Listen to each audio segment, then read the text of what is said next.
The Book of Roots. Symphonie numéro 1. Symphony Segment D. Tema del segmento, alzati il get up. Tonica principale del capitolo, Do-C. Progressione musicale principale del capitolo, trasposizione alla quarta. Suite sinfonico D. 1. Variazioni notturne, moderato e comodo, fondazioni delle libertà. Compositional form.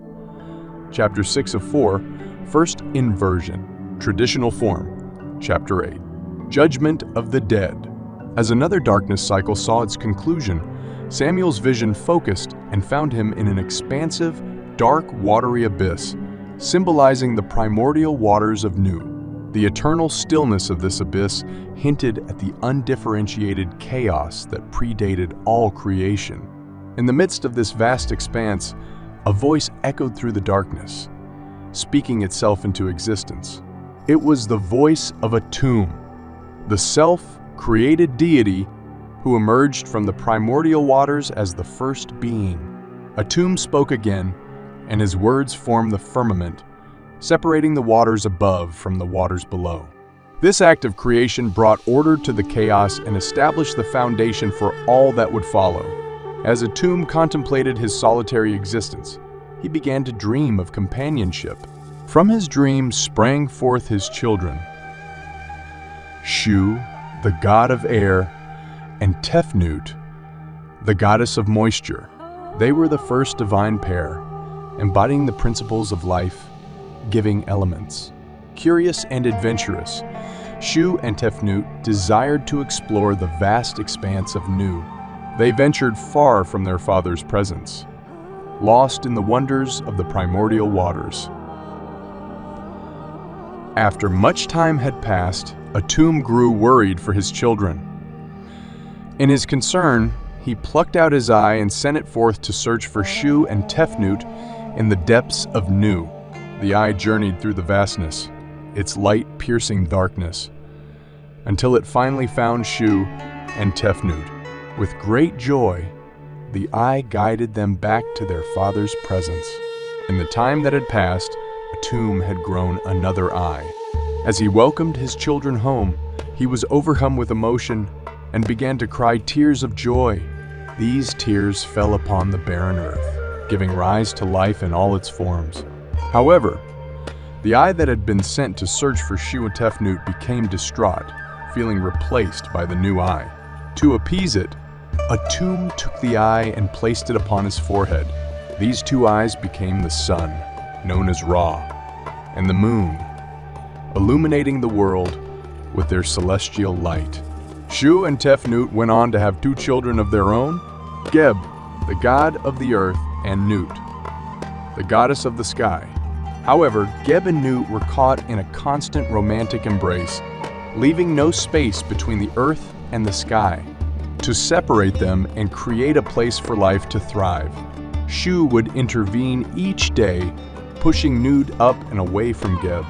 This daily act allowed the people and animals to live and move freely in the space between the earth and the sky. Geb and Nut gave birth to 4 divine children: Osiris, Isis, Set, and Nephthys. These gods and goddesses would come to live among the people, guiding and influencing their lives. At the top of this divine hierarchy was Ra, the sun god, whose job was to maintain order and justice amid the ever-present threat of chaos, personified by Apep, the serpent of darkness. Apep was the embodiment of the chaos that remained after Atum rose from the primordial waters of Nu. It constantly sought to disrupt the balance and order established by the gods. Each day, Ra would embark on a journey across the sky in his solar bark, bringing light and life to the world. As the sun set, he would descend into the underworld, where he would face the forces of chaos and engage in a nightly battle with Apep. Through his victories over Apep, Ra ensured the continuation of the cosmic cycle and the preservation of order. His daily rebirth at dawn symbolized the triumph of light over darkness and the renewal of life. The people recognized the importance of these divine struggles and sought to align their own lives with the cosmic order. They performed rituals and made offerings to the gods to ensure the maintenance of balance and the flow of life-giving forces. The people aligned their lives with these divine patterns. Their rituals and offerings meant to sustain the cosmic order and the gods themselves. The vital waters mirrored this celestial order on Earth. Its floods symbolized as the tears of Isis mourning her slain husband Osiris. The vision expanded to show the divine representatives on Earth, charged with maintaining order through justice and ritual duties. The importance of the afterlife journey was highlighted, mirroring the daily resurrection of the sun deity. The judgment of the dead was detailed, involving the weighing of the heart against the feather of truth, determining the soul's fate. Tombs filled with goods, texts, and symbols were shown, aiding the deceased in navigating the afterlife and reflecting a view of death as a continuation. The opening of the mouth ritual was emphasized, performed to reanimate the deceased's senses, enabling them to enjoy offerings and breathe and speak in the afterlife.